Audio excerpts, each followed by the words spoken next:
পার্বত্য শান্তি চুক্তি অনেকাংশে বাস্তবায়ন হয়েছে ও পর্যায়ক্রমে এই চুক্তির পূর্ণাঙ্গ বাস্তবায়ন করা হবে বলে জানিয়েছেন প্রধানমন্ত্রী শেখ হাসিনা।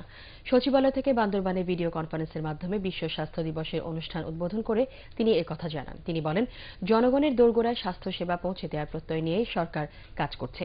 পার্বত্য এলাকায় একটি বিশ্ববিদ্যালয় স্থাপনেরও ঘোষণা দেন তিনি। আরও জানাচ্ছেন শেখ নাজমুল হক সৈকত। বর্ণাঢ্য আয়োজনে বান্দরবানে উদযাপিত হল বিশ্ব স্বাস্থ্য দিবস। ঢাকায় সচিবালয়ে তার অফিসে বসে ভিডিও কনফারেন্সের মাধ্যমে বিশ্ব স্বাস্থ্য দিবসের অনুষ্ঠান উদ্বোধন করেন প্রধানমন্ত্রী শেখ হাসিনা। স্বাস্থ্যমন্ত্রী মোহাম্মদ নাসিম সহ বান্দরবানের গণ্যমান্য ব্যক্তিদের সাথে সরাসরি কথোপকথনে পার্বত্য শান্তি চুক্তি বাস্তবায়নের বিষয়ে কথা বলেন প্রধানমন্ত্রী। পার্বত্য চট্টগ্রামের প্রতি আমাদের বিশেষ সুদৃষ্টি আছে এই কারণে যে এখানে এক সময় একটা হানাহানি মারামারি প্রতিনিয়ত এই ধরনের ঘটনা ঘটতো। 96 সালে যখন আমরা সরকার আসি তখন আমরাই উদ্যোগ নিয়েছিলাম যে পার্বত্য চট্টগ্রাম থেকে এই ধরনের হানাহানি আমরা বন্ধ করব এবং আমরা শান্তি চুক্তি করি। শান্তি চুক্তি করার পরে তা অনেকগুলি বাস্তবায়ন হয়ে গেছে, কিছু কিছু আংশিকভাবে বাস্তবায়ন হয়েছে। আমাদের প্রচেষ্টা থাকবে এই শান্তি চুক্তি আমরা পূর্ণাঙ্গভাবে পর্যায়ক্রমে আমরা বাস্তবায়ন করব।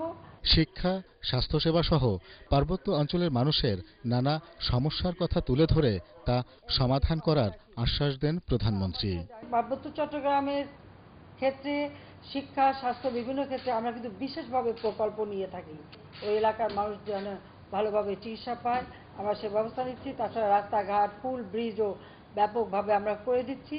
আর একটা বিশ্ববিদ্যালয় করারও আমাদের পরিকল্পনা রয়েছে এবং সেটা আইনও পাশ করে সেই বিশ্ববিদ্যালয় আমরা করে দেব। বিশ্ববিদ্যালয় করলে পরে ওই এলাকার মানুষকে আর উচ্চশিক্ষার জন্য এদিক ওদিক যেতে হবে না, ঘরের খেয়েই বিশ্ববিদ্যালয় উচ্চশিক্ষা গ্রহণ করতে পারবে। ম্যালেরিয়া, ফাইলেরিয়া ও কালাজ্বর সহ সকল মশাবাহিত রোগের বিরুদ্ধে সচেতনতা গড়ে তোলার উপর গুরুত্ব আরোপ করেন তিনি।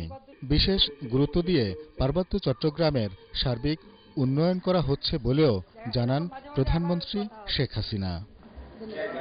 শেখ নাজমুল হক সৈকত, এটিএন বাংলা, ঢাকা।